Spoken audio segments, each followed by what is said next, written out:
Alhamdulillah alladzi hadana li hadza wa ma kunna linahtadiya laula an hadanallah wa asyhadu an la ilaha illallah wahdahu la syarikalah wa asyhadu anna Muhammadan abduhu wa rasuluhu la nabiyya ba'dah. Allahumma shalli ala Muhammad wa ala ali Muhammad. Allahumma anfa'na bima 'allamtana wa 'allimna ma yanfa'una warzuqna 'uluman tanfa'una wa zidna ilma. Ibu sekalian, jamaah majelis taklim Masjid Khairul Razikin ini yang dimuliakan Allah, alhamdulillah kembali kita bisa hadir di majelis taklim yang mulia ini, yang kata Rasulullah SAW, majelis seperti ini beliau ibaratkan seperti atau sebagai Riyadul Jannah. Di dalam hadisnya Rasulullah SAW pernah berkata kepada para sahabatnya, "Idza marartum bi riyadil jannah farta'u." Kalau kalian melewati taman-taman surga, maka mampirlah untuk mengambil perbekalan di situ. Para sahabat bertanya, "Wa ma riyadul jannah ya Rasulullah?" Apa yang dimaksud dengan taman-taman surga itu ya Rasulullah? Rasulullah SAW menjawab, "Hilaqul dzikri" atau hilaqul ilmi. Yang dimaksud dengan taman-taman surga itu adalah halaqah-halaqah zikir atau halaqah-halaqah ilmu. Semoga apa yang Rasulullah SAW nyatakan dalam hadis itu benar-benar sedang kita dapatkan di hari ini di masjid ini. Inilah hilaqul zikir, inilah hilaqul atau halaqah ilmu itu yang dimaksud oleh Rasulullah SAW itu. Belum lagi kalau kita kaitkan dengan hadis majtama'a qaumun fi baitin min buyutillah, tidaklah berhimpun suatu kaum di salah satu rumah dari rumah-rumah Allah, yatluna kitaballahi wa yatadarasunahu fima bainahum. Mereka membacakan ayat-ayat Allah dan mereka pelajari ayat-ayat Allah itu di antara mereka. Illa, kecuali nazalat alaihimur rahmah wa ghasyiyathumu wa haffathumul malaikah wa ghasyiyathumur rahmah wa dzakarahumullahu fiman indah. Atau kama qala sallallahu alaihi wasallam. Kecuali akan turun, akan terasa ada sakinah, ada ketentraman dalam diri mereka. Wa nazalat alaihimus sakinah, ketentraman akan meliputi mereka, akan turun kepada mereka. Wa haffathumul malaikah, dan mereka pun akan dikelilingi oleh para malaikat. Wa dzakarahumullahu fiman indah, dan Allah pun akan menyebut nama-nama mereka satu persatu di langit sana. Kalau kita lanjutkan, faman bata'a fi amalihi lam yusri' bihi nasabuhu. Dan barang siapa yang lambat dalam beramal, tidak bisa dipercepat oleh nasabnya. Tidak ada jaminan bahwa orang tua yang soleh akan berakibat kepada anaknya menjadi anak yang soleh, itu tidak ada. Tidak ada jaminan itu. Jaminannya ada pada amalan. Yang bersegera untuk beramal, yang termotivasi untuk saling berlomba dalam meningkatkan amal soleh, mereka itu yang akan beruntung. Sementara man bata'a fi amalihi, barang siapa yang lambat dalam beramal, lam yusri' bihi nasabuhu, tidak bisa dipercepat oleh nasabnya. Jadi itu dua hadis yang semoga bisa menjadi motivasi bagi kita semua untuk menghadiri majelis-majelis yang seperti ini. Dan memang menurut pengalaman, tantangan untuk majelis-majelis seperti ini adalah kalau sudah libur panjang. Ya, biasanya penyakitnya setelah Ramadan gitu ya. Setelah Ramadan, Syawal, ya Syawal itu kan ya liburan lah ya, Lebaran. Setelah Lebaran itu ketika akan dimulai lagi itu beratnya minta ampun. Nah, itulah tantangannya. Ya. Ketika kita ingin beramal soleh, ingin berbuat baik, tantangannya itu pasti berat. Jadi kita balik saja. Kalau kita rasa berat, berarti di situ fadilatnya sangat tinggi. Sehingga itu jadi motivasi bagi kita.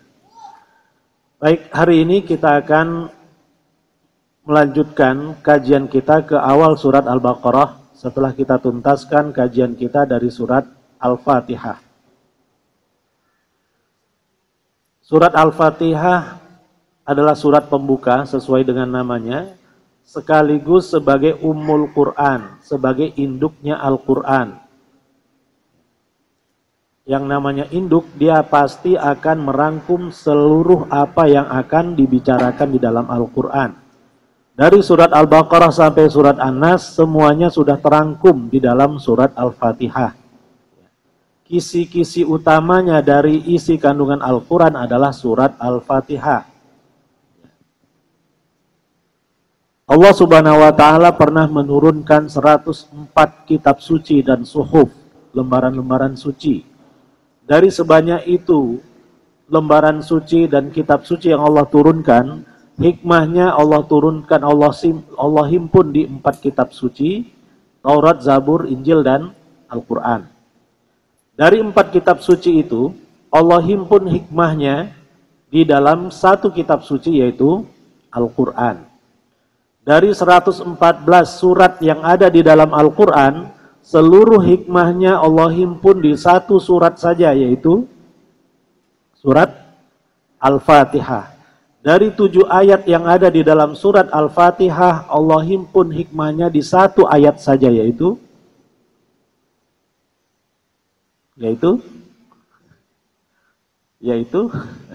ya mungkin malu, bukan lupa, malu menjawabnya ya. Iyyaka na'budu wa iyyaka nasta'in. Ya. Jadi iyyaka na'budu wa iyyaka nasta'in merupakan intisari dari apa yang Allah inginkan ke atas kita. Ibadah dan isti'anah. Beribadah dan memohon pertolongan. Ini adalah 2 hal yang menjadi inti dari kehidupan kita. Apa yang seharusnya kita lakukan, yang Allah kehendaki ke atas kita, hanya 2 itu. Iyyaka na'budu wa iyyaka nasta'in. Dalam hal beribadah, kita harus jelas targetnya, tujuannya kemana, orientasinya kemana. Kemudian juga dalam beristi'anah, memohon pertolongan. Kita jangan salah dalam menjadikan sesuatu yang kita harapkan pertolongannya, itu jangan salah kita dalam memilih. Jadi hidup kita isinya adalah iyyaka na'budu wa iyyaka nasta'in. Ya, bahkan sebagian ulama mengatakan untuk maksimal iyyaka na'budu kita harus iyyaka nasta'in. Ya, bahwa ibadah yang kita tunaikan tidak akan maksimal kalau kita tidak memohon pertolongan dari Allah Subhanahu wa Ta'ala. Jadi untuk beribadah yang maksimal tidak bisa otomatis dengan kekuatan kita sendiri, nggak akan bisa. Semuanya bersumber dari Allah Subhanahu wa Ta'ala. Kita memohon taufik dan kekuatan dari Allah Subhanahu wa Ta'ala agar ibadah-ibadah kita benar-benar maksimal hanya untuknya. Iyyaka na'budu wa iyyaka nasta'in, itu adalah inti dari apa yang Allah inginkan ke atas kita. Sedangkan di ujung ayat 6 dan ayat 7 surat Al-Fatihah ini isinya adalah tentang manhajul hayah, sistem kehidupan. Ihdinas siratal mustaqim siratal ladzina an'amta 'alaihim ghairil maghdubi 'alaihim waladdallin. Ini cerita apa ya? Konklusinya adalah bahwa hal yang seperti diceritakan oleh Allah di ayat 6 dan 7 inilah yang harus kita terapkan dalam kehidupan. Kata kuncinya siratal mustaqim. Kehidupan yang kita jalani dalam dunia ini harus kehidupan yang lurus. Yang lurus itu yang seperti apa? Siratal ladzina an'amta 'alaihim. Seperti yang pernah dijalani atau yang sedang dijalani oleh orang-orang yang telah Allah beri nikmat ke atas mereka dari kalangan para nabi, siddiqin, syuhada, dan sholihin. Jadi alladzina an'amta alaihim ini uraiannya ada di An-Nisa 69. Di An-Nisa 69 disebutkan 4 kelompok ini.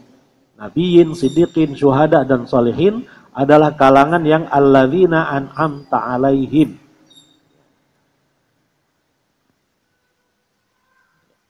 Ghairil maghdubi alaihim waladdallin. Itu kira-kira sedikit review dari apa yang sudah kita ulas dari surat Al-Fatihah, dan nanti akan ada sambungannya, ya, karena antara satu surat dengan surat setelahnya harus ada hubungannya, harus ada korelasinya. Dalam ilmu Al-Quran itu disebut ilmu al-munasabah bainas suwar atau al-munasabah bainal ayat. Jadi nama ilmunya ilmu munasabah.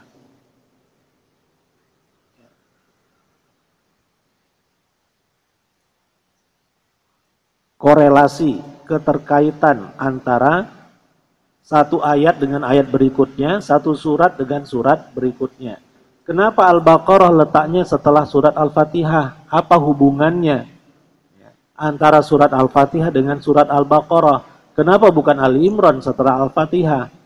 Kenapa bukan Al-Ikhlas atau surat yang lainnya? Kenapa harus surat Al-Baqarah? Itu diulas dalam satu cabang ilmu di ilmu-ilmu Al-Quran, namanya Al-Munasabah. Ilmu munasabah, keterkaitan antara surat dan keterkaitan antara ayat.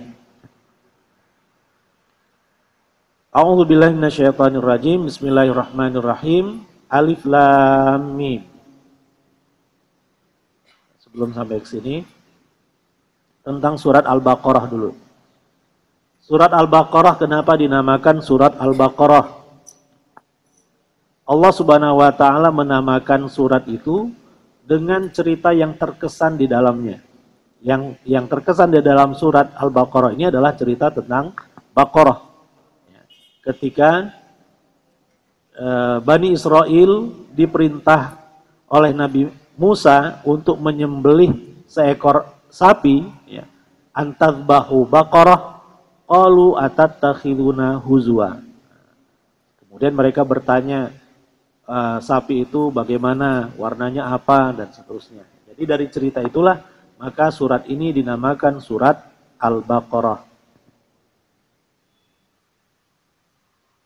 Di dalam tafsir Ibnu Katsir rahimahullah disebutkan jumlah huruf di dalam surat Al-Baqarah itu ada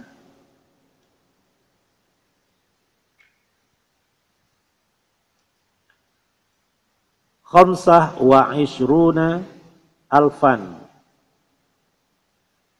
25.000 wa khamsumi'atin.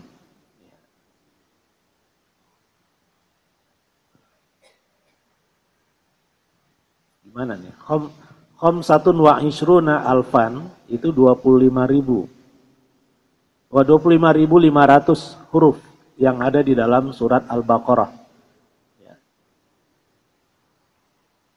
Jumlah kalimatnya ada 6.120 kalimat. Kalau kalimat di dalam bahasa Arab artinya kata. Kalau kalimat di dalam bahasa Indonesia, rangkaian dari beberapa kata kan. Jadi beda kalimah dalam bahasa Arab dengan kalimah dalam bahasa Indonesia. Dalam bahasa Arab kalau disebut kalimah maksudnya kata. Kalau dalam bahasa Indonesia, kalimat itu adalah rangkaian dari beberapa kata. Jadi jumlah kata di dalam Al-Quran ada 6.120 kata. Wa mi'atani wa sittah wa thamanuna ayat, 286 ayat.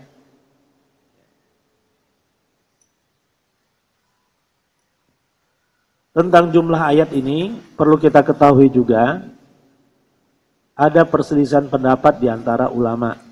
Yang 286 itu menurut Adadul Kufi wa adadu Ali bin Abi Thalib radhiyallahu anhu. Yang dikuatkan oleh Ali bin Abi Thalib adalah 280.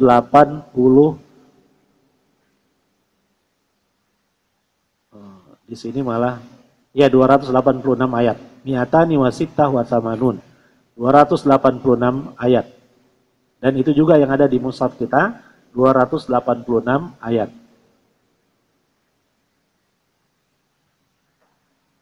Apa fadilat dari surat Al-Baqarah? Di dalam hadis yang diriwayatkan oleh Imam Ahmad dari Ma'qil bin Yasar radhiyallahu anhu bahwasanya Rasulullah sallallahu alaihi wasallam bersabda, Al-Baqaratu sinamul Qur'an wa dhirwatuhu. Al-Baqarah itu adalah puncaknya Al-Qur'an. Nazala ma'a kulli ayatin minha thamanuna malakan. Setiap ayat itu ketika turun disertai oleh 80 malaikat. 80 malaikat menyertai satu ayat yang diturunkan. Kali 286. Jadi berapa malaikat itu? Wastukhrijat Allahu la ilaha illahu wal hayyul qayyum min tahtil arsy. Salah satu ayatnya, ayat kursi, Al-Baqarah 255, diturunkan dari bawah arsy, singgasana Allah subhanahu wa ta'ala. Fawasalat biha. Kemudian dia pun berbaur dengan surat Al-Baqarah. Au fusilat bi suratil Baqarah. Fawasalat bi suratil Baqarah, ya. Dia bergabung dengan surat Al-Baqarah, ayat kursi tadi. Wa Yasin, surat Yasin, qalbul Qur'an, adalah jantungnya Al-Qur'an. La yaqra'uha rajulun yuridullah wad daral akhirata illa ghufira lahu. Tidaklah surat Yasin itu dibaca oleh seseorang yang menginginkan Allah dan akhirat kecuali akan diampuni dosa-dosanya. Waqra'uha ala mautakum. Bacakanlah surat Yasin itu ke atas mautakum. Apa yang dimaksud dengan mautakum? Ada dua pendapat. Ada yang menyatakan mautakum adalah orang-orang yang meninggal di antara kalian. Jadi ketika ada yang meninggal dibacakan Yasin. Tapi ada pendapat yang lain. Dibacakan saat seseorang akan meninggal dunia. Jadi bukan setelah meninggal. Saat akan meninggal, saat nazak, saat akan menghadapi sakaratul maut, saat sakit keras itu dibacakan terus surat Yasin. Atau surat-surat yang lain, tapi di sini dikhususkan surat Yasin, ada dalilnya, ada dasarnya, seperti hadis yang sedang kita bacakan ini yang diriwayatkan oleh Imam Ahmad ini. Dari hadis ini pertama, surat Al-Baqarah itu sangat agung. Setiap ayat-ayatnya ketika diturunkan kepada Rasulullah SAW disertai, dijaga oleh 80 malaikat. Salah satu ayatnya, ayat kursi 255 surat Al-Baqarah, secara khusus diturunkan dari bawah arsy, digabung dengan surat Al-Baqarah. Kemudian hadis ini juga bercerita tentang surat Yasin. Surat Yasin adalah jantungnya Al-Quran. Kalau dibaca dengan niatan untuk memperoleh ridho Allah dan jannahnya, yuridullah wad daral akhirah, niscaya dosa orang yang membacanya akan diampuni. Kemudian waqra'uha ala mautakum. Ada perintah, ada ajaran dari Rasulullah SAW untuk membacakan surat Yasin ini kepada mautakum. Nah, mautakum ini menurut para ulama ada dua pendapat tadi. Menurut sebagian pandangan sebelum meninggal. Pandangan yang lain secara letterlek mautakum adalah orang yang sudah meninggal. Dari dua pendapat ini, wallahu alam, yang saya kuatkan adalah pendapat sebelum meninggal. Kenapa? Karena dalam prakteknya tidak ada sahabat dan para ulama, para sahabat tabi'in, tabi'ut tabi'in dan generasi awal umat ini, itu adalah juga merupakan pedoman bagi kita untuk mengamalkan sesuatu. Bahwa mereka Tidak ada pernah diceritakan membaca surat Yasin itu setelah seseorang meninggal. Mereka bacakan itu saat akan meninggal. Karena kalau sudah meninggal ya buat apa lagi? Itu pandangan yang saya kuatkan. Tapi tetap saja ada yang menguatkan pandangan setelah meninggal. Silahkan. Kita mau pro kepada yang mana silahkan. Kedua-duanya insya Allah benar. Ya. Yang salah adalah yang tidak baca sama sekali. Itu yang salah. Kemudian catatan yang lain yang ingin saya berikan di sini adalah tentang surat Yasin dan tentang orang yang meninggal ini. Kalau hadisnya sahih, ya, tentang Yasinnya ada dasarnya. Cuma masalahnya dalam praktek. Kalau kita ingin praktekkan setelah meninggal, silahkan. Itu juga ada dasarnya dikuatkan oleh sebagian ulama. Cuma kalau itu dipraktekkan dengan bentuk yang tertentu, dengan cara tertentu, itu yang jadi catatan. Itu yang jadi yang tidak ada dasarnya, ya, secara langsung tidak ada. Itu murni merupakan ijtihad, ya, atau inisiatif sebagian ulama. Dibaca bareng-bareng dengan cara tertentu, ya, di malam tertentu. Di malam pertama, 2, 3, 4, 5, 6, 7. Yang itu yang masalah. Jadi letak permasalahannya bukan pada Yasinnya. Letak permasalahannya bukan pada surat Yasin yang dibacakan dengan niatan untuk orang yang sudah meninggal. Bukan itunya. Itunya benar ada dasarnya. Permasalahannya ada pada cara pelaksanaannya. Ketika itu diatur melaksanakannya dengan cara tertentu, di waktu-waktu tertentu, itu yang jadi masalah. Ya. Wallahu a'lam. Kemudian di hadis yang berikutnya,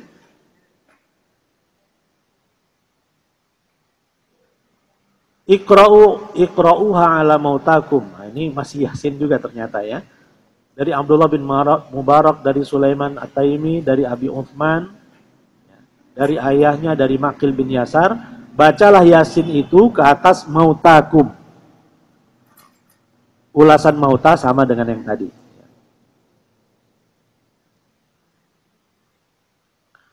Dari Abu Hurairah radhiyallahu anhu, likulli syai'in sinamun wa inna sinamal Qur'ani al-Baqarah. Setiap sesuatu itu ada puncaknya, ada pemimpinnya.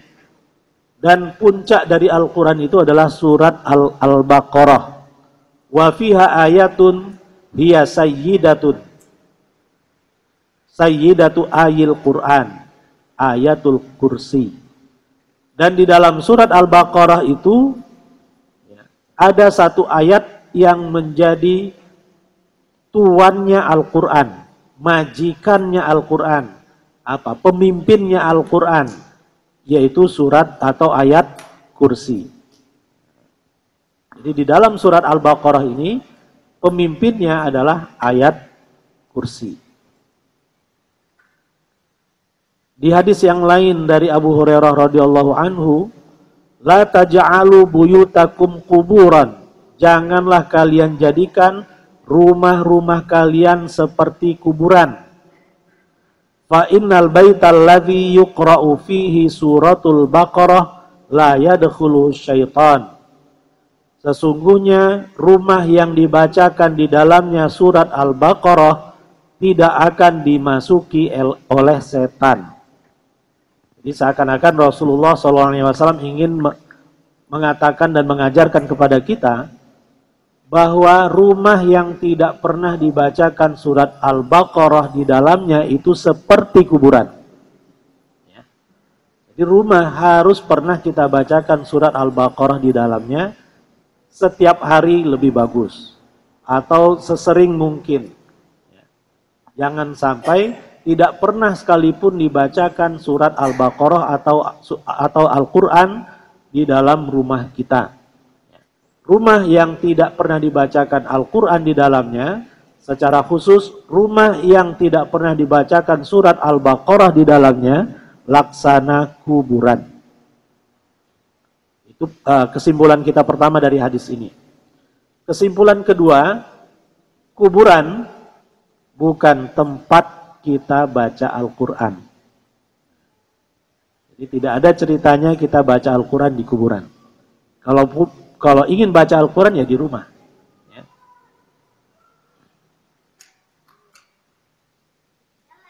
Itu kemudian kita lanjutkan dari Ibnu Mas'ud radhiyallahu anhu, inna syaitana yafirru minal baitil ladzi yusma'u fihi suratul Baqarah. Sesungguhnya setan itu akan lari, akan kabur dari rumah yang didengar di dalamnya dibacakan surat Al-Baqarah. Kalau di rumah kita dibacakan surat Al-Baqarah, setan-setan pada kabur semua. Yang lainnya masih dari Abdullah bin Mas'ud radhiyallahu anhu, Rasulullah SAW bersabda, la alfayanna ahadukum yadau ihda rijlahi 'alal ukhra yataghanna wa yada' suratal Baqarah yaqra'uha fa inna syaitana yafirru minal baiti tuqra'u fihi suratul Baqarah wa inna asfaral buyuti al-jawf as-sufar bin kitabillah. Jadi lebih kurang maksudnya sama ya. Bahwa setan akan lari dari rumah yang dibacakan surat Al-Baqarah di dalamnya. Masih dari Ibnu Mas'ud, ma min baitin tuqra fi suratul Baqarah illa kharaja minhu syaitan walahu duraq. Tidak ada satu rumah pun yang dibacakan di dalamnya surat Al-Baqarah kecuali setan-setan akan keluar darinya walahu duraq. Apa maksudnya ini? Bahasa kitanya, mohon maaf ya, bahasa kitanya saya susah nyari bahasa yang pas. Bahasa sehari-hari kita sampai terkentut-kentut. Jadi setan itu lari dari rumah kita sampai terkentut-kentut. Ya, walahu durab. Inna likulli syai'in sinaman wa inna sinamal Qur'an suratul Baqarah. Segala sesuatu punya puncak dan puncaknya Al-Quran adalah surat Al-Baqarah. Wa inna likulli syai'in lubaban wa inna lubabal Quran al-mufassal. Dan setiap Quran, setiap sesuatu itu ada isinya, intipatinya, intisarinya. Dan sesungguhnya isi dari Al-Quran adalah surat-surat yang mufassal. Surat-surat yang ayatnya pendek-pendek.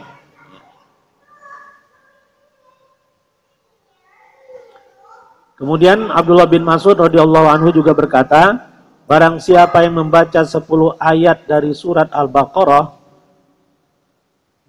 di satu malam, rumahnya itu tidak akan dimasuki oleh setan di malam itu. Yang 10 tadi, arba' min awwaliha wa ayatul kursi wa ayatani ba'daha. Sudah berapa itu? 4 di awalnya, plus ayat kursi dan 2 ayat setelahnya. Berarti sudah 7.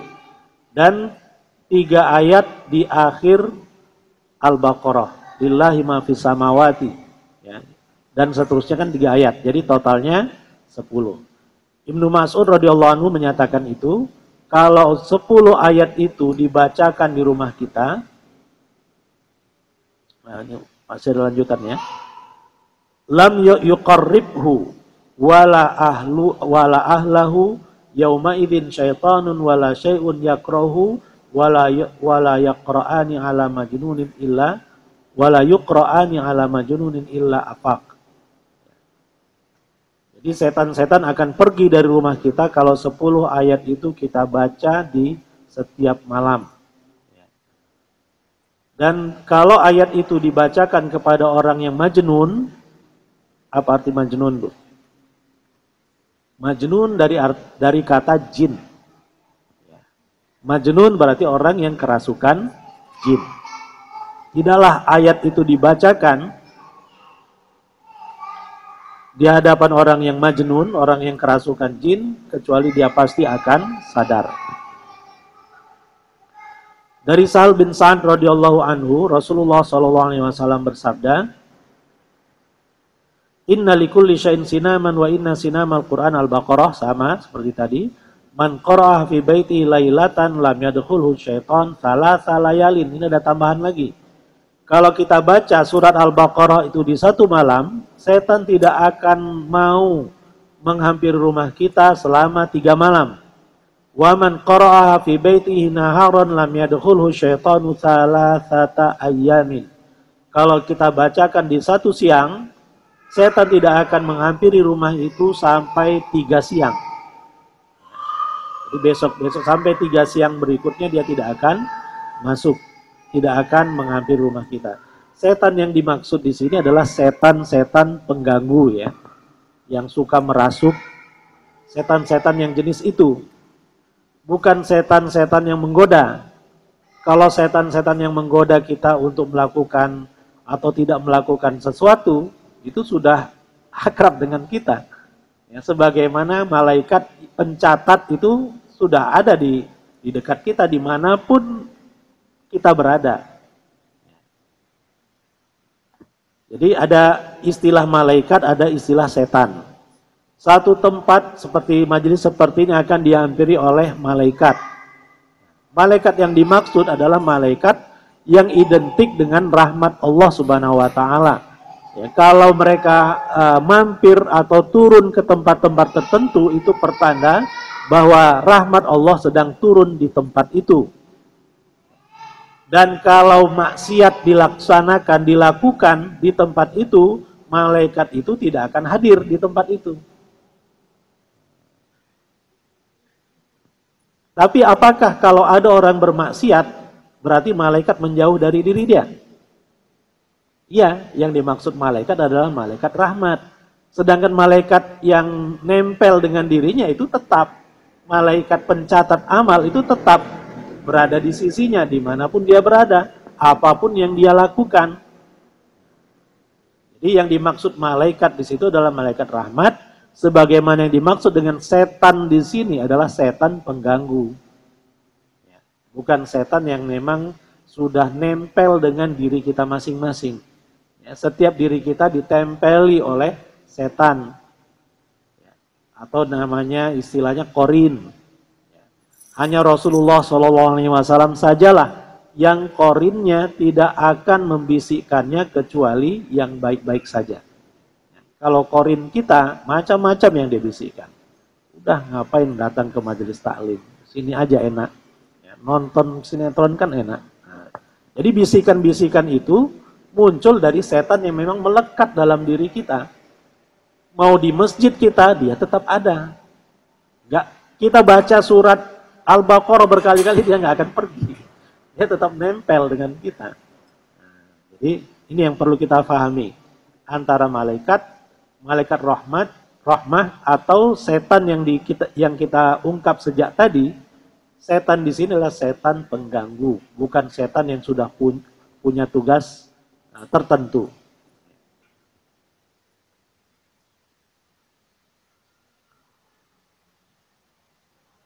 Sebenarnya banyak lagi nih ya, hadis-hadis seputar fadilat dari surat Al-Baqarah. Jadi intinya surat Al-Baqarah itu sangat ampuh untuk mengusir setan dan sangat ampuh juga untuk menangkal setan agar tidak memasuki rumah kita. Rumah yang jarang-jarang dibacakan Al-Quran atau malah tidak pernah dibacakan Al-Quran di dalamnya, itu adalah rumah yang penuh dengan setan. Apalagi di rumah itu biasa dilakukan kemaksiatan kepada Allah atau ada benda-benda yang tidak seharusnya ada di dalam rumah. Seperti apa, Bu? Patung, ya. Patung juga lukisan-lukisan tangan ya, bukan foto. Lukisan tangan. Patung dan lukisan tangan itulah yang dimaksud dengan surah. Jadi malaikat tidak akan masuk ke rumah yang ada surahnya. Apa arti surah? Surah adalah gambar 3 dimensi atau 2 dimensi. Jadi bentuknya patung atau lukisan tangan. Kalau foto bagaimana? Kalau foto tidak termasuk di dalamnya menurut para ulama. Kalau foto dia sebenarnya adalah cermin. Bedanya cermin dengan foto, ya, foto, gambar kita di foto nempel, sedangkan gambar kita di cermin nggak nempel. Itu saja bedanya. Itu menurut khususnya yang saya baca dari fatwa Syekh Yusuf Al-Qaradawi, hafizahullah. Ya, jadi kalau satu rumah tidak pernah dibacakan Al-Quran di dalamnya, sementara di dalamnya pun ada patung, ada lukisan-lukisan, ya lukisan manusia, lukisan burung, atau ya pokoknya ya makhluk-makhluk yang bernyawa selain tumbuhan, dan bebatuan dan seterusnya, itu adalah makanannya setan. Setan sangat nyaman untuk bermukim di patung-patung, juga di lukisan-lukisan ya, yang ada di rumah, ya di rumah atau di satu bangunan. Itu sangat nyaman bagi mereka berada di tempat-tempat itu. Ya, jadi tidak seharusnya di rumah-rumah kita ada benda-benda seperti itu, karena kalau ada, malaikat rahmah tadi tidak akan masuk. Di mana ada setan, malaikat tidak akan mau ke situ. Di mana ada malaikat, setan nggak akan mau ke situ. Jadi kita ingin di rumah kita mau ada malaikat atau mau ada setan. Kita tinggal pilih. Keduanya tidak akan bergabung di satu tempat. Kalau yang satu ada, yang lainnya menyingkir. Kalau kita ingin malaikat yang menghampiri dan tinggal di rumah kita, sering-seringlah dibacakan surat Al-Baqarah. Hindarkanlah rumah kita dari hal-hal yang dilarang oleh Rasulullah SAW. Insya Allah rumah kita akan disenangi oleh malaikat. Bisa jadi malaikat akan terus berganti-ganti mereka turun ke rumah kita. Karena di rumah kita selalu dibacakan Al-Quran. Di rumah kita yang dilakukan selalu hal-hal yang tidak bertentangan dengan ajaran Rasulullah SAW dan seterusnya. Kalau itu yang terjadi, sakinah, mawadah, dan rahmah itu akan terjamin pada rumah tangga yang seperti itu. Jadi sakinah, mawadah, dan rahmah bukan semata-mata fisik suami istrinya ya, atau profil suami istrinya. Itu juga berkaitan dengan fisik rumahnya. Ya, di rumahnya itu dibacakan Quran atau tidak, benda-benda yang Rasul larang ada di dalamnya atau tidak. Itu juga berkaitan untuk supaya rumah tangga itu sakinah, mawadah, dan rahmah. Baik, itu secara ringkas saja karena panjang sekali. Ya. Imam Ibnu Katsir rahimahullah menyebut tentang fadilat surat Al-Baqarah. Bismillahirrahmanirrahim. Alif Lam Mim. Alif Lam Mim ini di dalam tafsir atau para ulama tafsir biasa menyebutnya dengan al-ahruf al-muqatta'ah. Huruf-huruf yang terputus.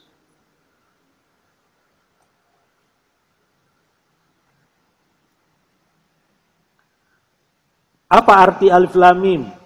Para ulama berselisih pendapat tentang huruf-huruf yang terputus ini. Alif lam mim, alif lam ra, yasin, shad, qaf, kaf, ha, ya, ain, shad. Itu istilahnya atau himpunannya al-huruf al-muqatta'ah, huruf-huruf yang terputus, yang dalam cara membacanya ada dua kelompok. Ada mad lazim harfi musyabba dan mad lazim harfi mukhaffaf. Yang harfi musyabba dibaca 6 harokat, yang harfi mukhaffaf dibaca cukup 2 harokat.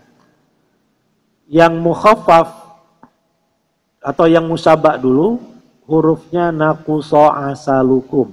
Huruf nun, qaf, shad, ain, sin, lam, kaf, dan mim. Berapa huruf itu? Naquso asalukum, 7. 7 huruf itu dibaca 6 harokat. Cara membacanya adalah dengan membaca nama hurufnya. Kalau hurufnya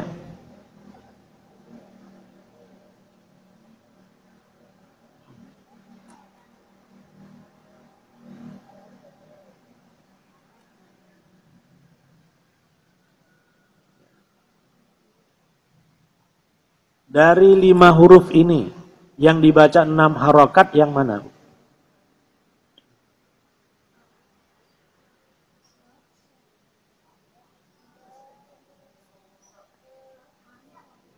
Kaf, ain, shad, betul. Ya.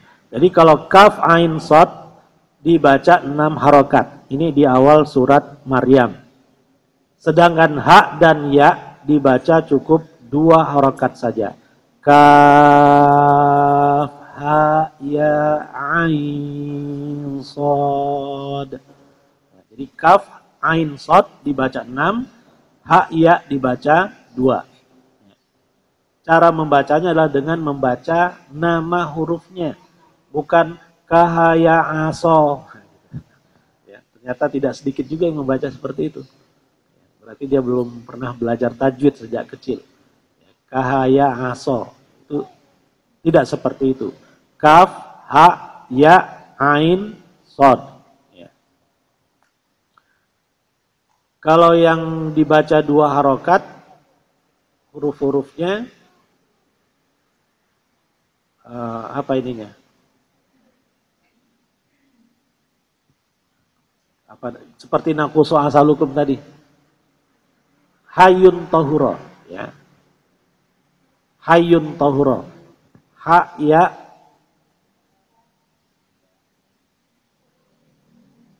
ha, ya, to, ha, ro. Jadi huruf ha, huruf ya, huruf to, huruf ha dan huruf ro dibaca hanya 2 harokat. Ha, mim. Mimnya 6, haknya 2. Ya, sin. Sinnya 6 harokat, ya-nya hanya 2. Toha. Toha di sini kan cuma 2 harokat. Alif, lam, ro. Jadi seperti itu hukumnya tentang huruf muqatta'ah ini. Nah, para ulama berselisih pendapat tentang apa arti dari huruf-huruf yang terputus ini, misalnya alif lam mim di awal surat Al-Baqarah ini. Sebagian ulama mengatakan faminhum man qala hiya mimma sta'tharallahu bi'ilmihi.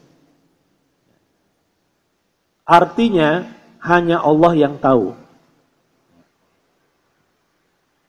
Jadi karena mereka berpandangan seperti itu, ulama-ulama yang berpandangan seperti ini hanya menyebut alif lam mim saja. Tidak ada terjemahannya, tidak ada penafsirannya. Penafsirannya dikembalikan kepada Allah. Tapi ada juga yang mengatakan wa minhum man fassaraha. Sebagian ulama tafsir ada yang menafsirkan alif lam mim itu maksudnya apa. Dan penafsiran mereka pun berbeda-beda. Misalnya di sini Abdurrahman bin Zaid bin Aslam yang mengatakan bahwa alif lam mim adalah nama-nama surat.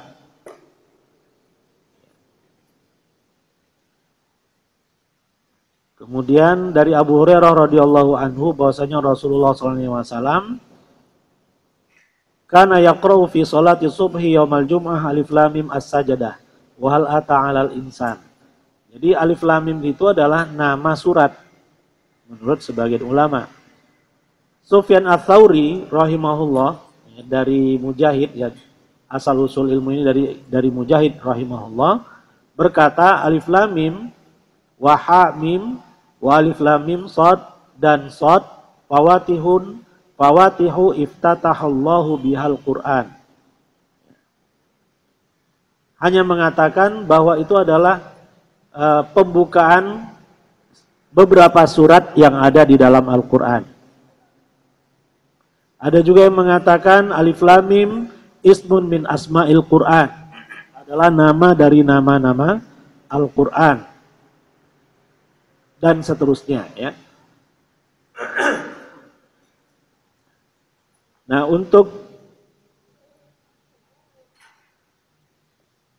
lebih jelasnya tentang posisi dari alif lam mim ini maksudnya apa, bisa kita lihat surat Al-Imran ayat 6 kalau nggak salah.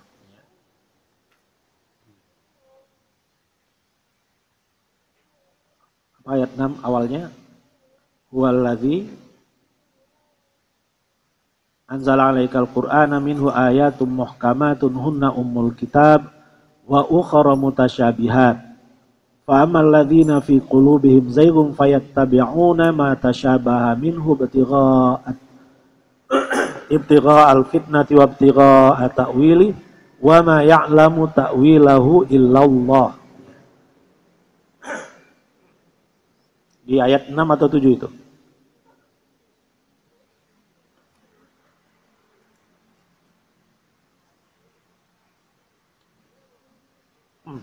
Ya, ayat 7. Ya, huwallazi anzala 'alaika. Dialah Allah yang telah menurunkan kepadamu Alkitab, maksudnya Al-Qur'an. Di antara Al-Qur'an itu ada ayat-ayat muhkamat, ayat-ayat yang tetap. Hunna ummul kitab. Dia itu adalah ayat-ayat itu adalah ummul kitab, induknya Alkitab, Al-Qur'an. Wa ukhra mutasyabihat, dan ayat-ayat yang lain adalah ayat-ayat mutasyabihat. Fa ammal ladzina fi qulubihim zayghun, maka adapun orang-orang yang di dalam hatinya ada penyakit ya, ada zaigh, ada apa terjemahannya zaigh di situ? Ya tidak lurus ya, zayghun. Fayattabi'una ma tasyabaha minhu ibtigha'al fitnati wa ibtigha'a ta'wili. Nah, mereka yang punya zaigh di dalam hatinya itu justru mengikuti yang mutasyabihat ini supaya untuk memunculkan fitnah, dan mereka ingin menafsirkannya, padahal wa ma ya'lamu ta'wilahu illallah, tidak ada yang mengetahui penafsiran ayat-ayat mutasyabihat itu kecuali hanya Allah. Warrasikhuna fil ilmi yaquluna amanna bihi kullun min indi rabbina. Dan orang-orang yang rasikh, orang-orang yang mantap dalam ilmunya mengatakan, kami beriman kepadanya. Semuanya berasal dari Rabb kami. Wa ma yadzakkaru illa ulul albab. Dan tidaklah mengingatnya kecuali orang-orang yang ulul albab, yang punya ilmu. Nah, di dalam ayat 7 ini ada disinggung tentang ayat muhkamat dan ayat mutasyabihat. Ayat-ayat muhkamat adalah ayat-ayat yang mungkin untuk ditafsirkan. Sedangkan ayat-ayat mutasyabihat adalah ayat-ayat yang tidak mungkin ditafsirkan. Jadi di antara ayat-ayat di dalam Al-Quran ada ayat-ayat yang mungkin kita ulas dan ada ayat-ayat yang tidak boleh kita otak-atik lagi. Disebut ayat mutasyabihat. Nah, orang-orang yang di dalam hatinya ada penyakit, ada ketidaklurusan dalam hatinya, justru mengulas ayat-ayat mutasyabihat itu supaya muncul fitnah, ya, supaya kita berdebat semuanya, ya, tidak kondusif suasana di antara umat Islam.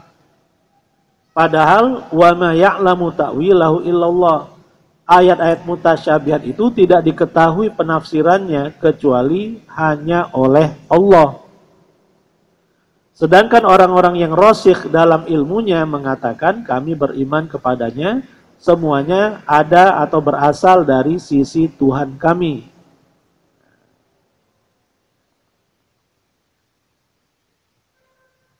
Perbedaan pendapat yang kita kemukakan tadi, ada yang alif lam mim, alif lam ra, huruf-huruf terputus itu masuk kategori ayat mutasyabihat menurut para ulama yang tidak bisa ditafsirkan. Ya, cukup disebut ya sudah alif lam mim saja. Alif lam ra, alif lam mim shad. Hanya itu saja yang disebutkan, enggak usah ditakwilkan, enggak usah ditafsirkan. Tapi ada juga pandangan ulama yang mengatakan ayat-ayat mutasyabihat pun mungkin diterjemahkan, mungkin ditafsirkan. Kalau pendapat pertama tadi, dalilnya wa ma ya'lamu ta'wilahu illallah. Tidak ada yang mengetahui takwil dari ayat-ayat mutasyabihat itu kecuali oleh Allah. Titik. Di sebagian mushaf wakafnya itu hurufnya mim. Ada yang wakafnya huruf mim. Illallah di situ mim.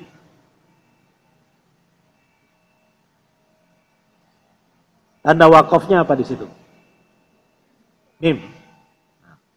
Di sini tanda wakafnya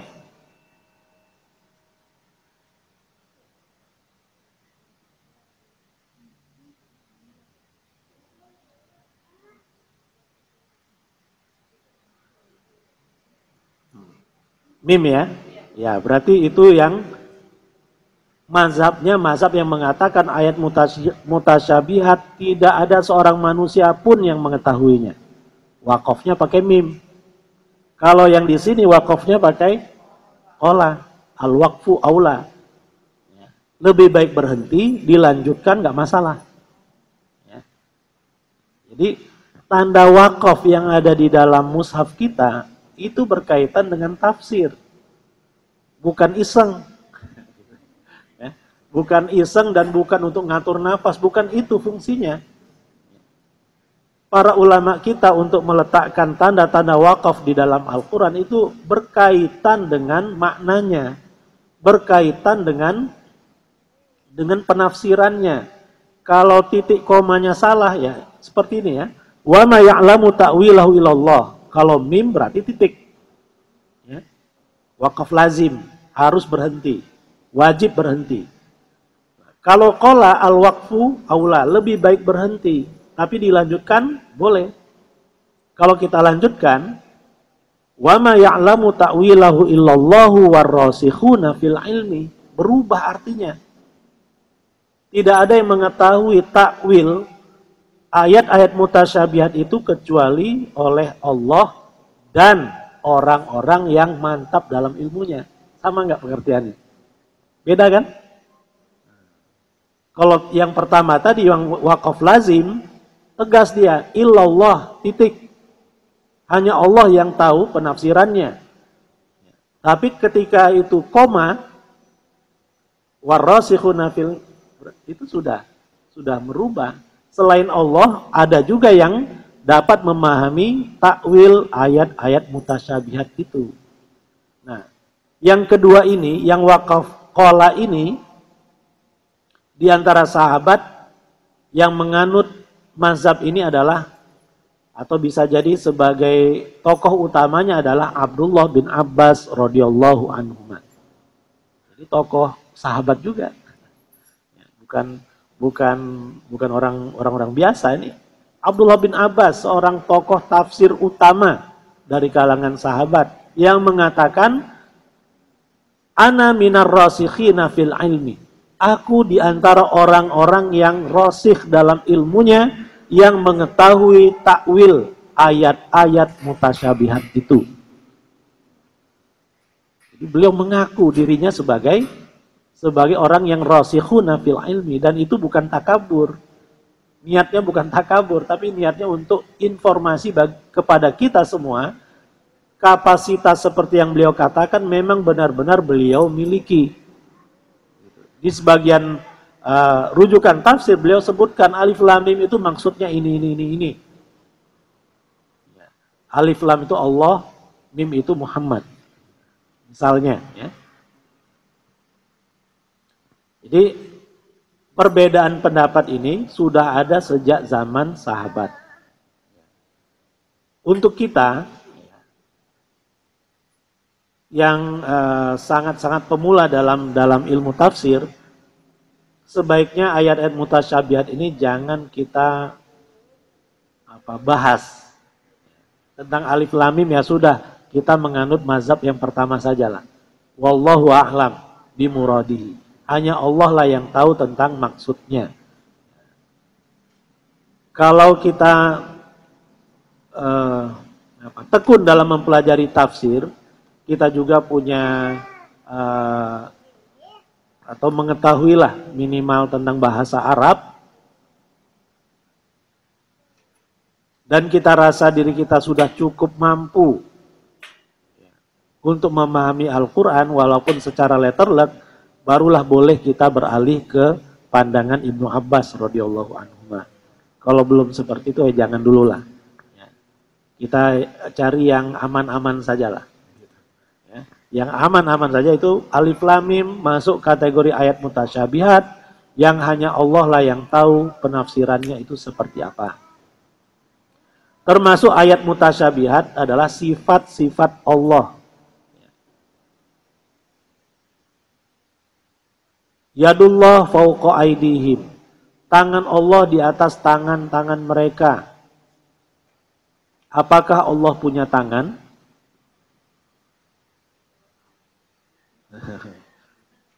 Dalam hal ini harus tegas, ya atau tidak. Nggak ada jawaban, nggak ada pilihan yang ketiga. Allah punya tangan atau tidak? Jawabannya ya atau tidak, Bu?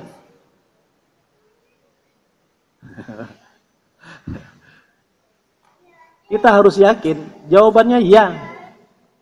Karena Allah yang mengatakan itu, yadullah fauqa aidihim. Yadun artinya tangan. Tangan Allah berada di atas tangan-tangan mereka. Yang tidak boleh adalah kita lanjutkan, berarti tangan Allah itu seperti itu yang nggak boleh. Ketika Allah katakan sesuatu itu miliknya, Allah menyebutkan sebagian dari sifat-sifatnya, kata para ulama, kita harus cocokkan sifat itu dengan kemuliaan dan kemahabesaran Allah Subhanahu wa taala tanpa harus melanjutkannya secara detail. Kita tetapkan seperti apa adanya. Yadullah fauqa aydihim, Allah punya tangan, ya Allah punya tangan, titik. Wa yabqa wajhu rabbika dzul jalali wal ikram. Allah punya wajah, dengan demikian ya benar Allah punya wajah, titik. Nanti di hari kiamat Allah Subhanahu wa taala akan meletakkan telapak kaki kanannya di surga. Berarti Allah punya telapak kaki. Ya, karena hadis itu sahih. Titik. Jangan dilanjutkan. Karena Allah Subhanahu wa taala ketika berbicara dengan kita, tentunya dengan bahasa yang dapat kita fahami. Kalaulah Allah pakai bahasa yang sesungguhnya, untuk pengganti kata tangan, kata wajah itu pakai kata yang sesungguhnya, sampai kapan kita ngerti? Kapan kira-kira kita bisa baru ngerti? Oh ini ternyata maksudnya. Ya nanti kalau kita benar-benar melihat wajah Allah, baru kita ngerti, oh ini maksudnya.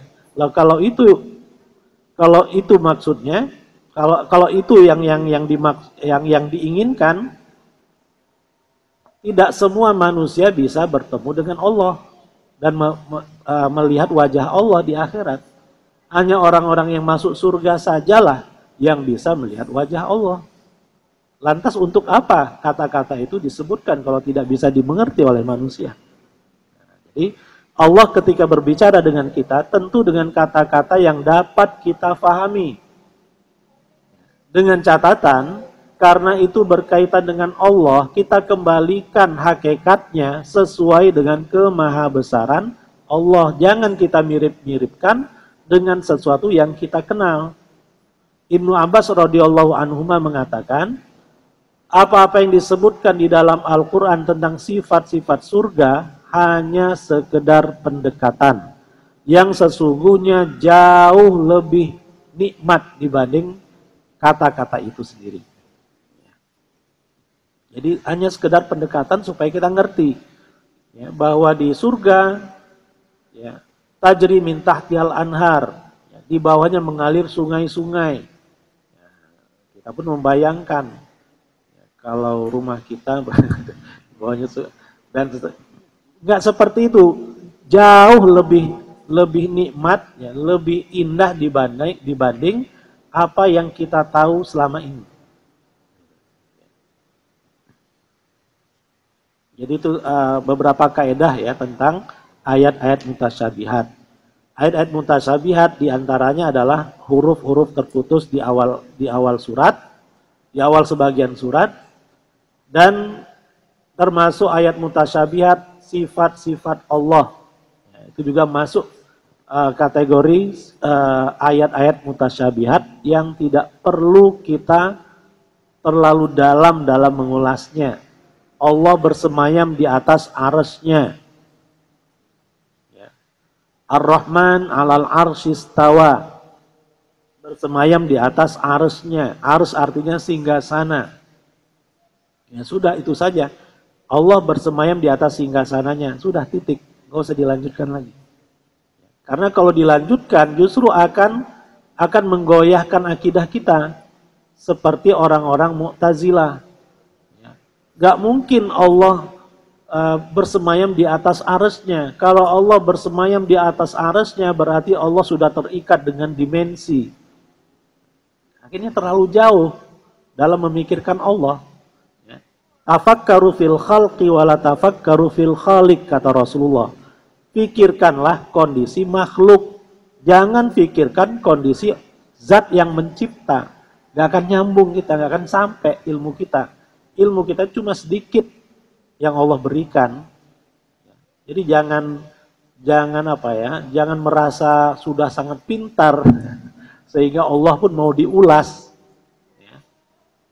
Jadi banyak sekali rambu-rambu yang berkaitan dengan itu. Artinya kalau itu berkaitan dengan Allah ya sudah, dengan ayat-ayat yang ada atau dengan hadis-hadis sahih, dan kita tetapkan apa adanya, tidak perlu diperpanjang. Kita punya keyakinan awal, Allah maha segalanya.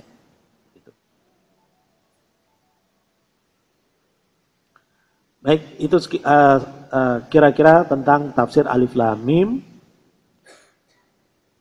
Dzalikal kitab. Dzalika secara harfiah sebenarnya artinya itu. Tapi dalam ayat ini diterjemahkan atau maksud dzalika di dalam ayat ini artinya ini, bukan itu. Kitab ini.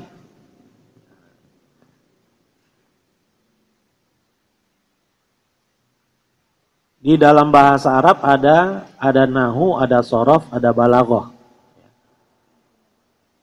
Ketiga ilmu bahasa Arab ini tidak boleh hanya nahunya saja kita bahas, tidak boleh sorofnya saja, tidak boleh balaghahnya saja. Kalau kita ingin khususnya memahami bahasa Al-Quran, kita harus memiliki tiga ini. Kalau ilmu nahunya itu istilahnya grammarnya lah, nahu. Ya. Tentang perubahan kata dan kedudukan kata-kata dalam satu kalimat. Kalau sorof, ilmu tentang perubahan kata, derivasi istilahnya. Dari kataba menjadi yaktubu, kitaban, wa maktuban, wa katibun, wa maktabatun, dan seterusnya. Itu sorof. Ulasannya dalam kata-kata dan bentuk-bentuk pecahannya, cabang-cabangnya, derivasinya. Nah, kalau balaghah ini berkaitan dengan makna. Makna ini bisa berarti makna hakiki, bisa berarti makna majazi.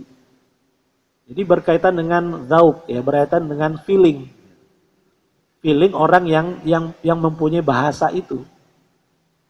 Kurang lengkap kalau kita belajar bahasa Arab hanya nahu sorofnya saja tanpa mempelajari balaghah. Kalau balaghah belum dipelajari, hanya nahu sorof yang dipelajari, lantas orang itu ingin menerjemahkan Al-Quran, dzalikal kitab, dia pasti akan menerjemahkan kitab itu. Dzalika itu artinya itu, bukan ini. Dia akan saklek, dzalika di mana-mana artinya itu, bukan ini. Tapi bahasa Al-Quran adalah bahasa yang khusus, bahasa Arab yang khusus, yang di banyak ayat kelihatannya melanggar pakem yang sudah ada. Dzalika artinya itu, tapi di sini artinya ini. Kenapa? Karena Allah Subhanahu wa Ta'ala ingin menegaskan bahwa Al-Quran itu punya kedudukan yang tersendiri. Dia itu dekat, tapi karena kemuliaannya dia ditunjuk dengan dzalika. Padahal yang dimaksud adalah ini, kitab ini, Al-Quran ini. Ya, jadi itu yang saya ingat dari ulasan, kenapa dzalika itu diterjemahkan atau ditafsirkan dengan ini di dalam ungkapan ayat ini. Dzalikal kitab, kitab ini. Kitab yang dimaksud adalah Al-Quran. Al-Quran ini la raiba fihi. La artinya tiada, raib artinya keraguan, syakun, ya, raibun artinya syakun, keraguan, fihi di dalamnya. Titik 3 yang ada di atasnya ini tanda wakaf. Kalau kita sudah berhenti di salah satunya, jangan berhenti lagi di tanda yang berikutnya. Kita tinggal memilih salah satu di antara keduanya. Dzalikal kitabul la raib fihi hudal lil muttaqin. Dzalikal kitabul la raiba fihi hudal lil muttaqin. Dua cara wakaf itu berhenti itu boleh kita pakai. Fihi di dalamnya, di dalam kitab itu hudan ada petunjuk lil muttaqin bagi orang-orang yang bertakwa. Itu makna harfiahnya. Kemudian kenapa kok tiba-tiba zalika? Alif lam mim zalikal kitab. Seolah-olah ada hal yang diungkapkan sebelumnya dan dijawab dengan ayat kedua ini, zalikal kitab. Apa ungkapan pertanyaannya itu apa? Para ulama menyatakan bahwa zalikal kitab ini berasal dari ayat ke-6. Ihdinas siratal mustaqim. Ihdina dari kata huda, petunjuk. Ihdina artinya tunjukilah kami, ya Allah, as-siratal mustaqim, ke jalan yang benar. Ketika itu yang kita minta, ihdina siratal mustaqim, Allah langsung menjawab setelah 2 ayat, dzalikal kitab. Tadi yang kita minta, ihdina siratal mustaqim, Allah jawab, dzalikal kitab. Kitab ini, Al-Quran, la raiba fihi, tiada keraguan di dalamnya, hudan, sebagai petunjuk. Sebagai petunjuk lil muttaqin. Tadi yang kita minta ihdina, tunjukilah kami ya Allah. Allah pun menjawab bahwa kitab Al-Quran ini hudan, sebagai petunjuk lil muttaqin, bagi orang-orang yang bertakwa. Dan dari sini juga terjawab apa yang dimaksud dengan siratal mustaqim. Secara harfiah as-sirat artinya jalan, mustaqim artinya lurus. Konkretnya apa? Jalan yang lurus itu konkretnya apa? Apa kira-kira, Bu? Bentuk konkretnya jalan yang lurus itu apa?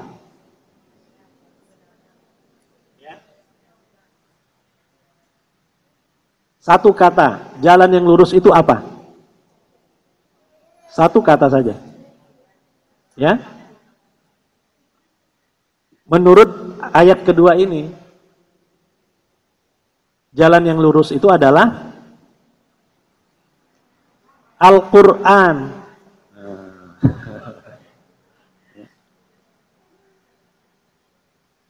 Jadi ihdinas siratal mustaqim, tunjukilah kami ya Allah untuk dapat mempelajari, memahami, mengamalkan Al-Quran. Itu sesungguhnya yang kita baca minimal 17 kali dalam sehari.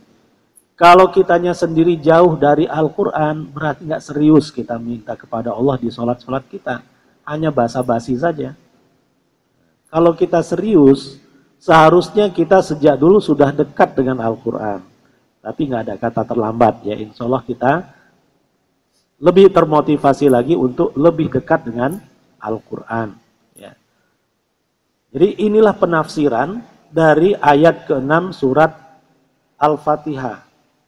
Kenapa di surat Al-Fatihah ada ihdinas siratal mustaqim, di awal surat Al-Baqarah ada dzalikal kitab la raiba fihi hudal lil muttaqin. Itu kaitannya itu adalah ayat kedua ini sebagai jawaban ya, dari apa yang terungkap di ayat ke-6 surat Al-Fatihah. Shiratal Mustaqim dengan demikian artinya adalah Al-Quran.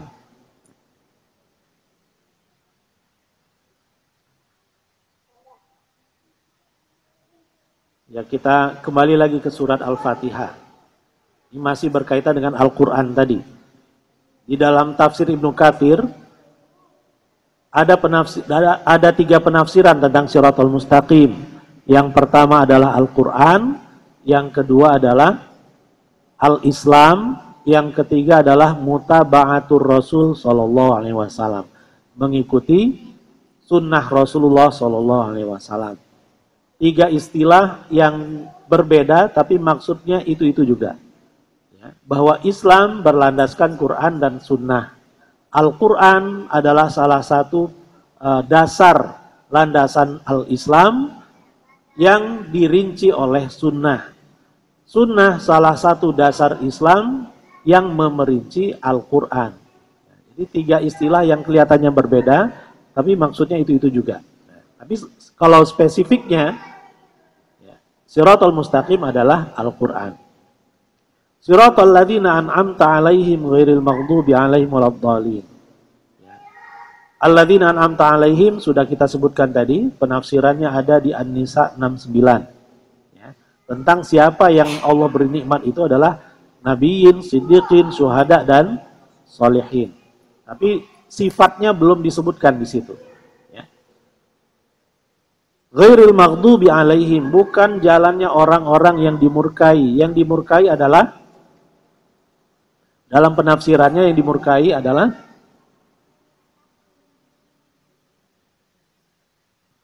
orang-orang Yahudi. Kenapa orang Yahudi dimurkai? Li'annahum faqadul ilma, karena mereka tidak punya, li'annahum faqadul amal, karena mereka miskin amal, ilmunya banyak, amalannya minim. Waladhdallin, dan bukan pula jalannya orang-orang yang sesat. Orang-orang yang sesat adalah Nasrani. Kenapa orang-orang Nasrani dicap sesat oleh Allah?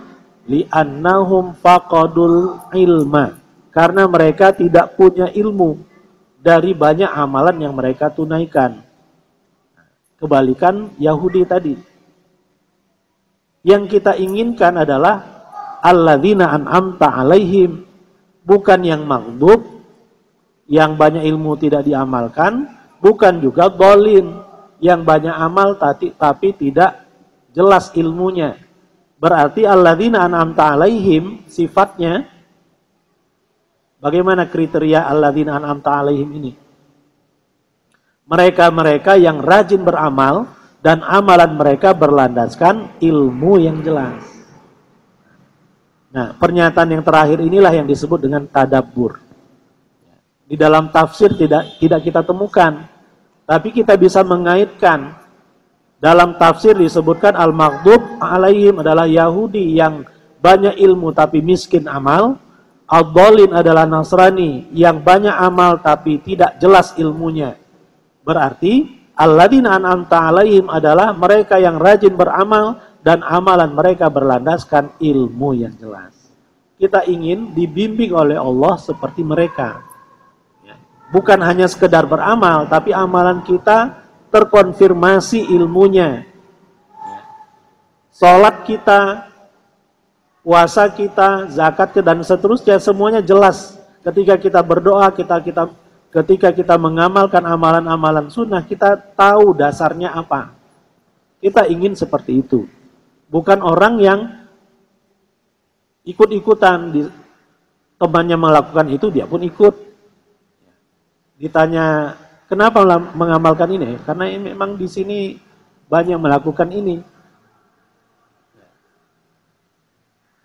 Di dalam ayat dikatakan, wa in tuti aktsara man fil ardi yudhilluka an sabilillah. Kalau kamu ikut-ikutan orang yang banyak semata-mata karena banyak dilakukan, yudhilluka an sabilillah. Mereka akan menyesatkanmu dari jalan Allah. Jadi yang banyak belum tentu benar. Sebagaimana yang sedikit belum tentu salah. Kembali ke akhir surat Al-Fatihah ini, dari dua istilah tadi, ilmu dan amal tadi, yang dimaksud dengan ilmu apa? Ilmunya adalah Shiratal Mustaqim, Quran dan Sunnah. Jadi semakin bertambah saja ininya, definisi As-Shiratal Mustaqim. Ihdinas Shiratal Mustaqim, dengan demikian kita ingin dibimbing oleh Allah Subhanahu wa taala, rajin beramal, dan amalan-amalan kita berlandaskan ilmu. Ilmunya landasannya Quran dan Sunnah. Kita ingin menjadi orang-orang yang seperti itu kriterianya.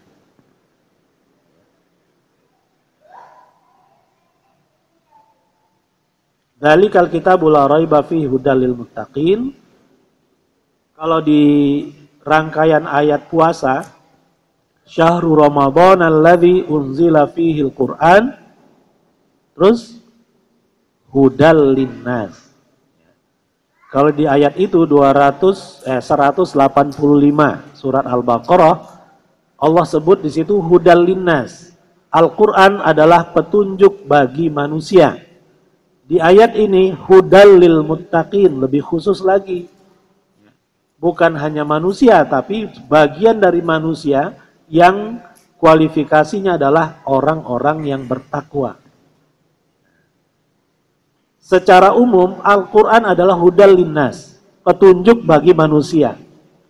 Tapi secara khusus, lebih khusus lagi, kalau kita ingin menjadi orang yang bertakwa, kita harus dekat dan akrab dengan Al-Quran. Karena Al-Quran hudal lil muttaqin. Orang yang ingin menjadi orang bertakwa, pastilah dia dekat dengan Al-Quran. Kalau ada orang yang ingin menjadi orang yang bertakwa, sementara dia tidak dekat dengan Al-Quran, ya dia cuma sesekali waktu saja kalau ada yang meninggal baru baca Al-Quran, gitu. Ya. Berarti itu bukan orang yang serius untuk menjadi orang yang bertakwa. Ya. Itu saja mungkin ulasan kita di hari ini. Berarti cuma sampai ayat kedua saja. Ya, nanti kita lanjutkan di pertemuan berikutnya, ya, ayat 1 sampai 5. Ya, kita kan nggak kejar target kan? Ya, nggak ada ujiannya, nggak ada semesterannya kan? Ya sudah lambat tapi mantap gitu ya. Itu yang lebih penting ya. Daripada kita banyak, ya, tapi banyak yang dipelajari, banyak juga yang hilang jadinya. Jadi ya semoga yang sedikit ini bisa bermanfaat bagi kita semua. Wallahu a'lam bishawab. Ya, silakan kalau ada pertanyaan.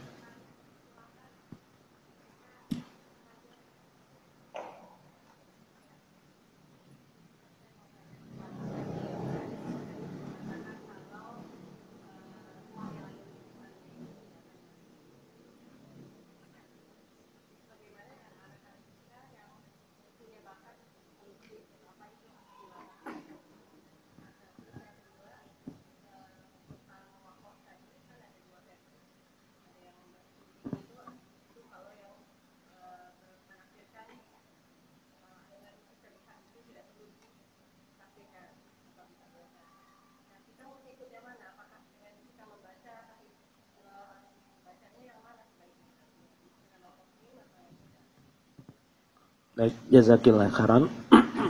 Pertama, bagaimana dengan anak-anak kita yang punya hobi melukis?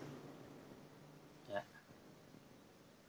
Yang diwanti-wanti oleh Rasulullah SAW adalah jangan sampai di rumah kita ada patung dan ada lukisan-lukisan. Kalau kebetulan anak kita hobinya melukis, ya silahkan saja. Asalkan hasil lukisannya jangan ditempel, jangan dipampangkan, ditaruh di rumah kita. Habis melukis, simpan di dalam laci, selesai. Begitu juga dengan yang anak-anak kita yang punya boneka, yang punya mainan, itu kan ya boneka apalah, kanguru, boneka burung, boneka, dan seterusnya. Itu kan mirip-mirip patung juga kan. Silahkan, ya, itu masih bisa ditolerir, tapi habis main disimpan lagi, bukan malah dipajang. Ya. Jadi yang masalah adalah kalau itu dipajang, ya. Kalau itu mainan ya disimpan. Aisyah radhiyallahu anha pernah punya hordeng yang ada gambar burungnya. Di riwayat yang lain sarung bantal yang ada gambar burungnya. Ketika itu dilihat oleh Rasulullah SAW, Rasulullah menghilangkan bagian kepalanya. Jadi maksudnya ya supaya tidak sempurna gambarnya. Kalau sempurna itu yang nggak boleh. Di buku-buku pelajaran di Saudi Arabia, nggak tahu kalau sekarang, kalau dulu gambar manusianya, gambar buku anak SD kan ada biasa ada gambar-gambarnya kan. Gambar manusianya itu nggak ada matanya, nggak ada hidungnya, nggak ada mulutnya, rata. Gitu. Ya. Jadi kenapa seperti itu? Untuk menghindari apa yang diwanti-wanti oleh Rasulullah SAW di dalam hadis itu. Jadi seperti itu kita menyikapinya. Ya, jadi ketika anak kita punya hobi melukis, ya silakan, itu juga bagus ya untuk melatih feelingnya, ya untuk melatih sensitivitasnya terhadap sesama. Itu dengan jadi orang yang nyeni itu ya, sebenarnya kalau sambil dia mempelajari Al-Quran itu akan nyambung, perasaannya, feelingnya itu akan nyambung gitu. Ya. Jadi orang-orang yang nyeni gitu ya, seni, punya bakat-bakat seni, saya seni suara atau seni melukis atau seni-seni yang lain, itu kalau belajar Al-Quran dia akan lebih gampang untuk mendapatkan zauknya, mendapatkan feelingnya. Ya. Dia untuk menyatu dengan Al-Quran itu lebih gampang lagi sebenarnya. Dia sudah punya modal ya, kehalusan perasaan. Ya. Tapi kalau seninya saja yang diperdalam, Al-Qurannya enggak, ya saya kira manfaatnya akan kurang. Jadi seni lukisnya silakan, hasil lukisannya itu jangan dipajang, jangan ditempel, ya disimpan saja. Kalau sayang dibuang ya disimpan saja. Jangan ditempel, jangan dipajang. Ya. Kalau tumbuhan nggak masalah, kalau pemandangan nggak masalah. Ya, pemandangan gunung, pemandangan laut nggak masalah. Kalau walaupun itu ada burungnya, tapi burungnya dari jarak jauh nggak masalah.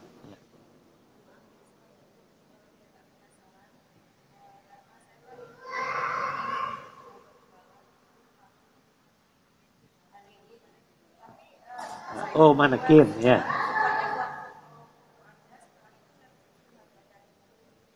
Ya, untuk manekin, ada manekin-manekin yang tidak ada wajahnya, itu saja.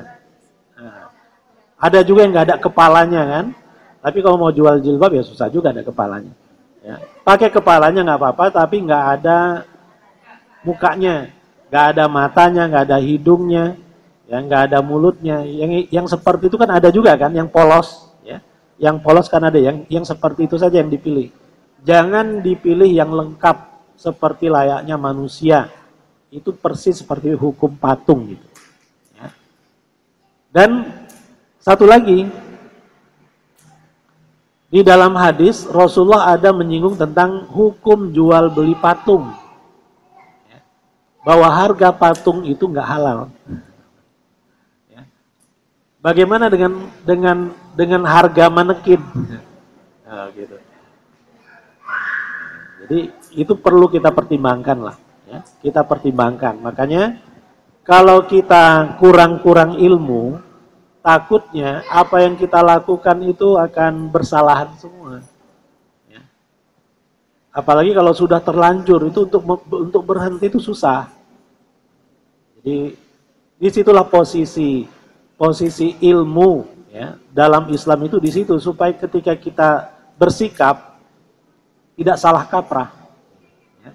Kita tidak membenarkan apa yang ada, apa yang banyak dilakukan orang, ya berarti boleh, nggak seperti itu sikap kita. Ya, sikap kita terbimbing ya menurut apa yang Allah dan Rasul yang Allah inginkan dan juga diinginkan oleh Rasulnya. Ya. Wallahu a'lam. Kemudian yang kedua tadi, tentang yang wakaf tadi ya. Tentang tanda wakaf tadi, yang mana yang harus kita ikuti? Ya.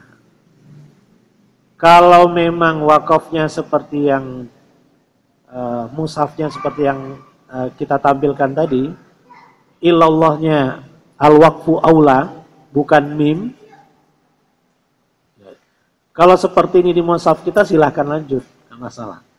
Tapi kalau di mushaf kita sudah huruf mim, ya berhenti saja di situ. Ya, karena insya Allah itu lebih selamat bagi kita. Ya, itu lebih selamat. Kemudian juga kalau ada qafla, ya, al-waqfu aula seperti ini, al-waqfu aula artinya lebih baik wakaf.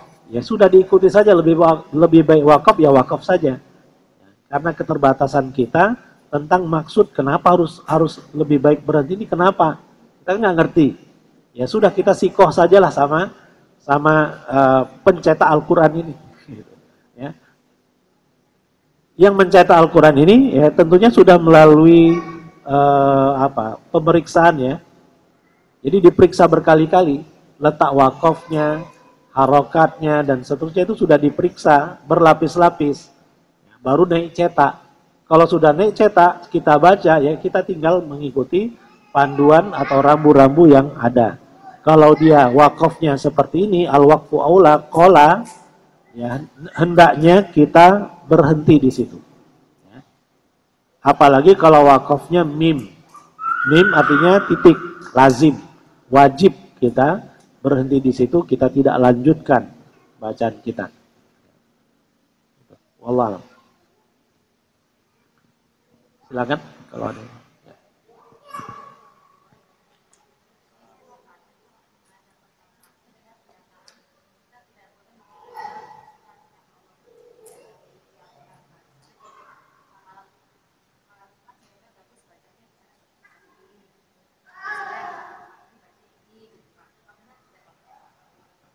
Ya, membaca Al-Quran di malam-malam tertentu.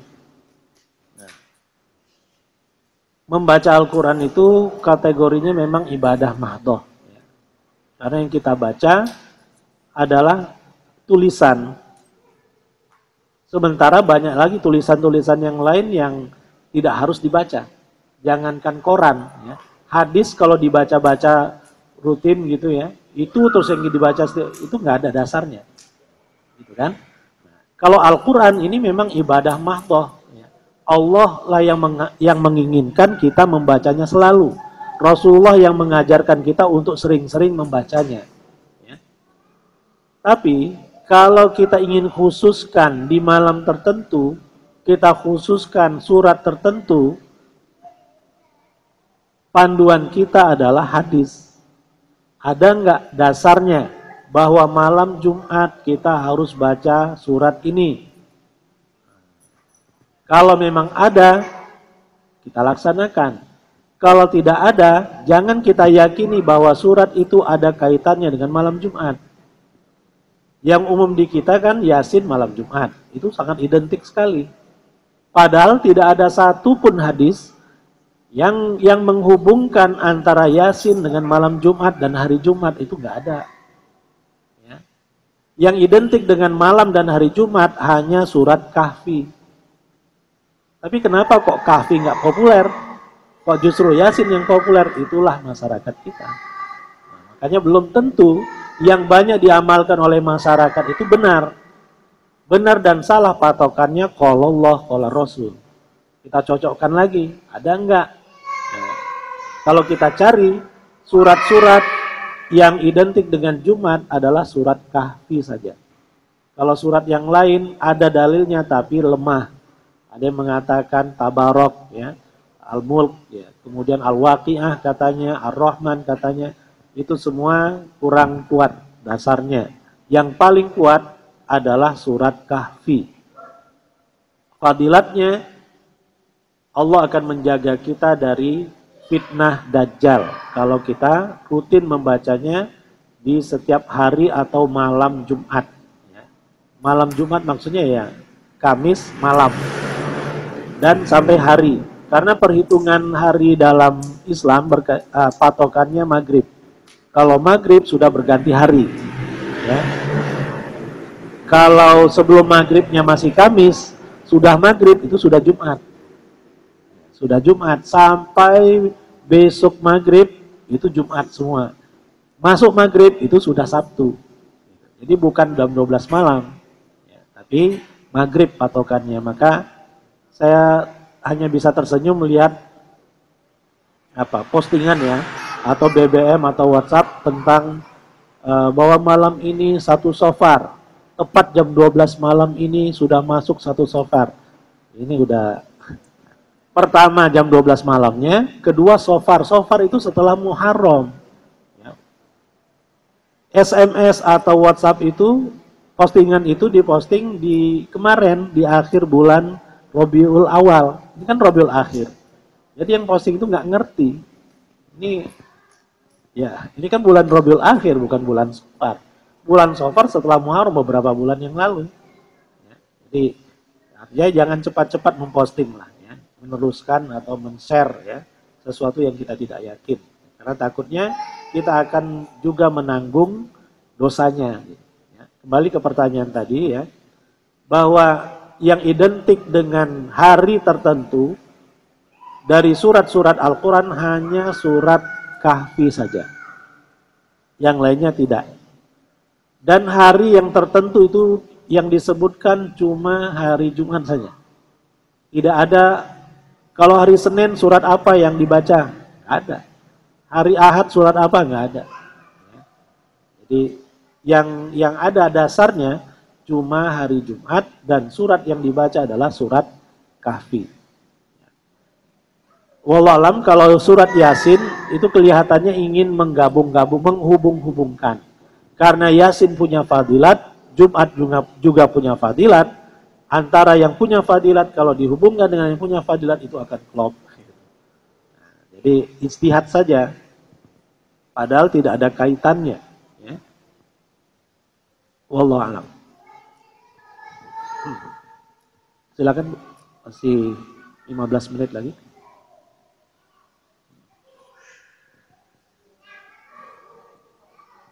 Assalamualaikum.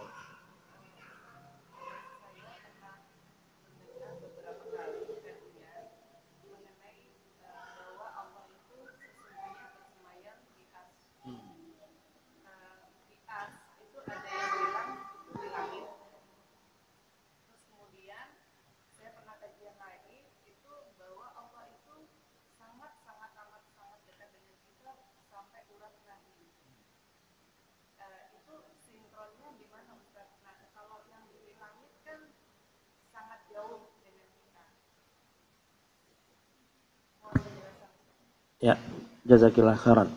Ya, tentang dekatnya Allah kepada kita. Wa idza sa'alaka 'ibadi 'anni fa inni qarib. Kalau ada hambaku bertanya kepadamu wahai Muhammad tentang aku, jawablah bahwasanya aku ini dekat.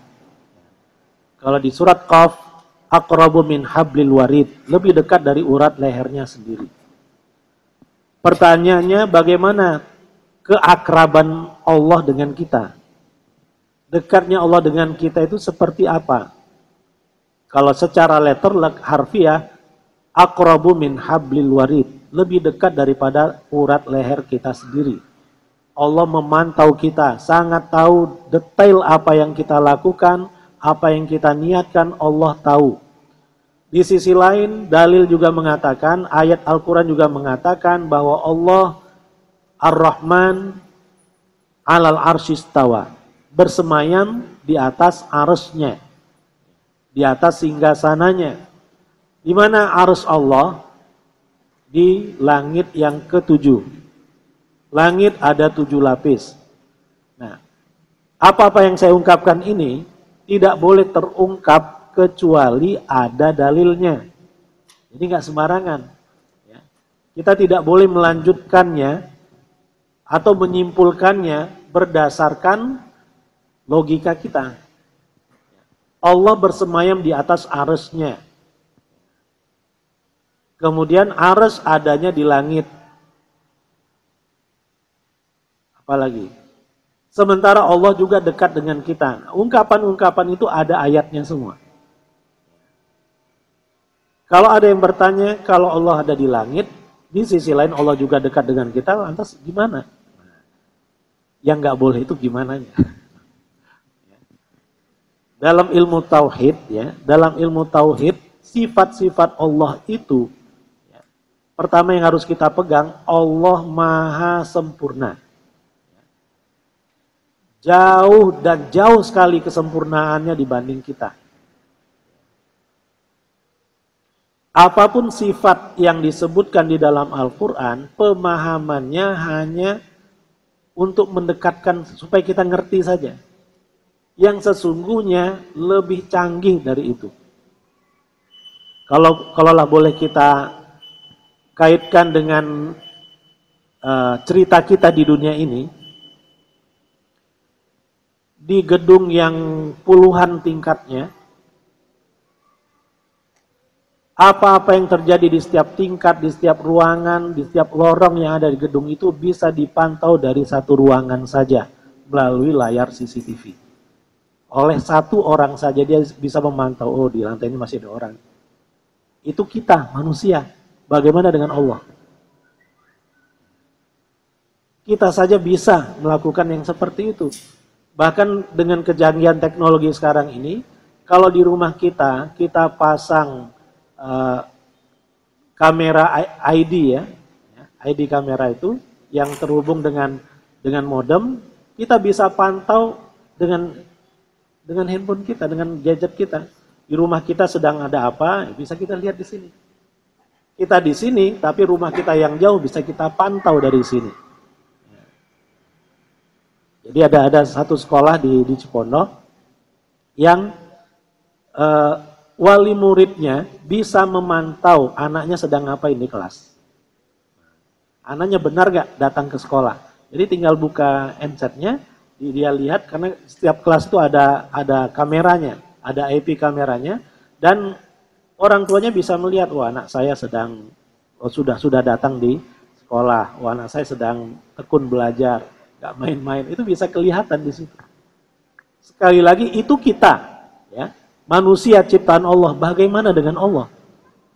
Tentunya Allah lebih canggih dari kita. Jadi kecanggihannya itu yang seperti apa, itulah yang wallahu a'lam. Tapi kita bisa menyimpulkan sendirilah.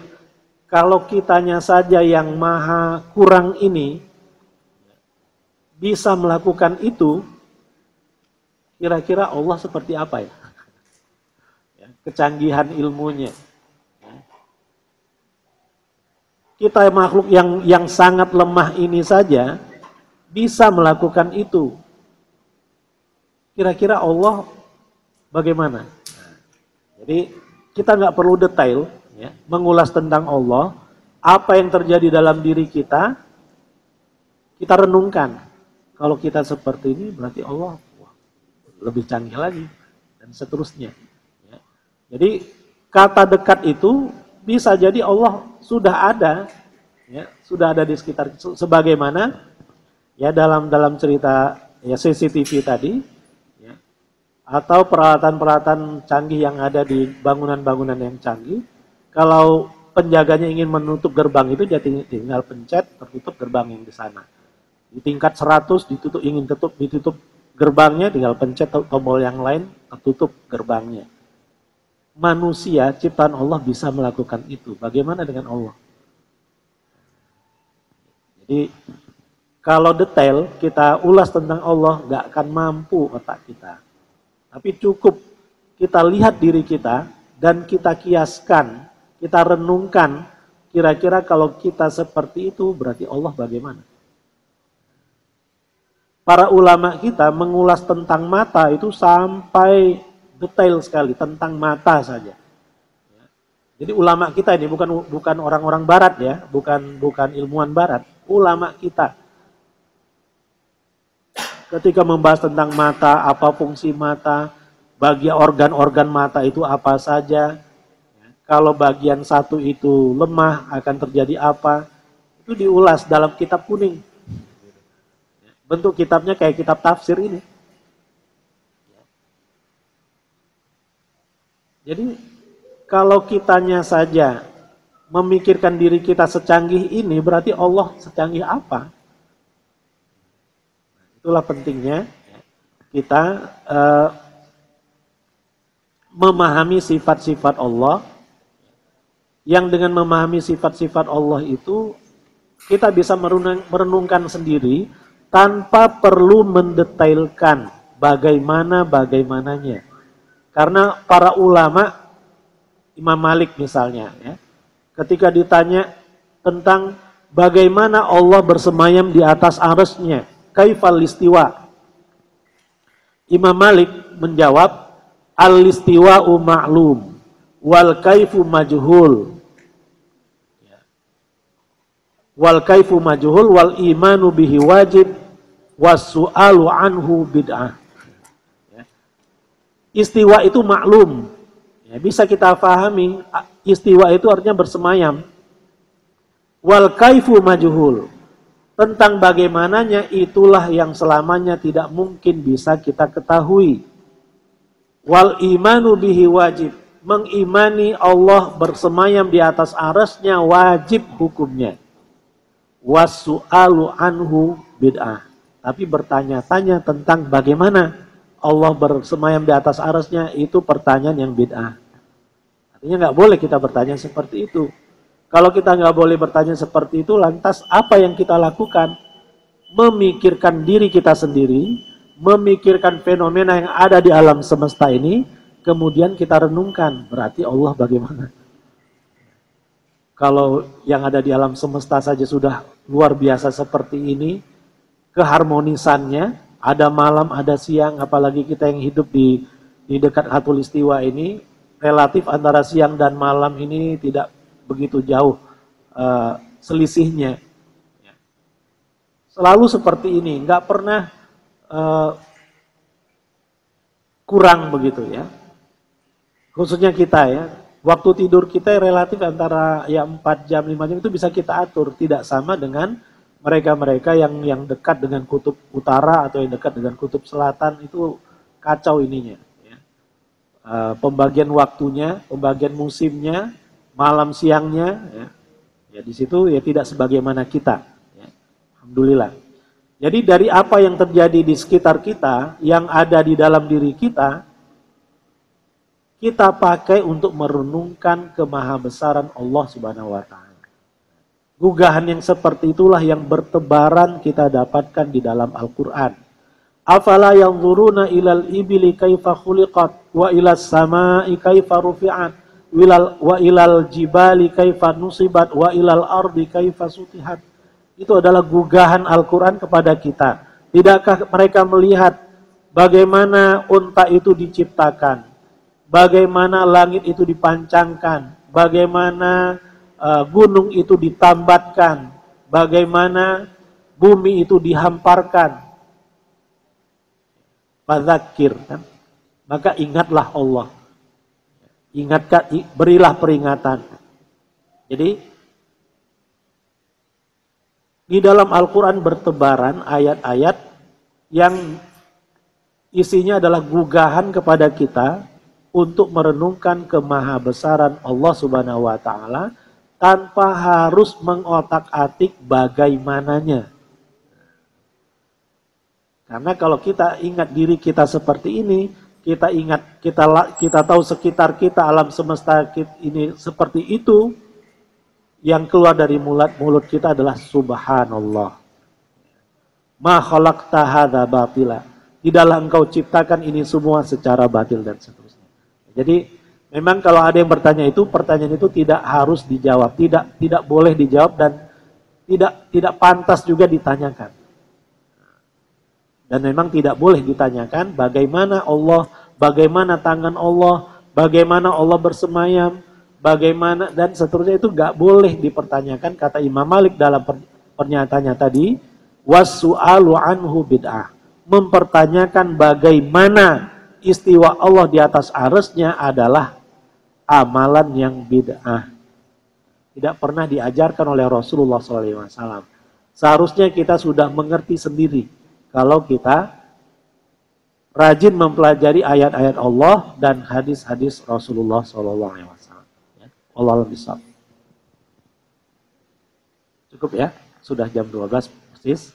Semoga apa yang kita bahas sejak awal tadi mendatangkan manfaat bagi kita semua. Dan semoga pula fadilat yang ada di dalam majelis ini benar-benar Allah berikan kepada kita semua. Amin ya rabbal alamin. Kita tutup dengan membaca doa kafaratul majlis. Subhanakallahumma bihamdika nashhadu an la ilaha illa anta nastaghfiruka wa natubu ilaik. Wabillahi hidayah wa taufiq wal afu minkum. Wassalamualaikum warahmatullahi wabarakatuh.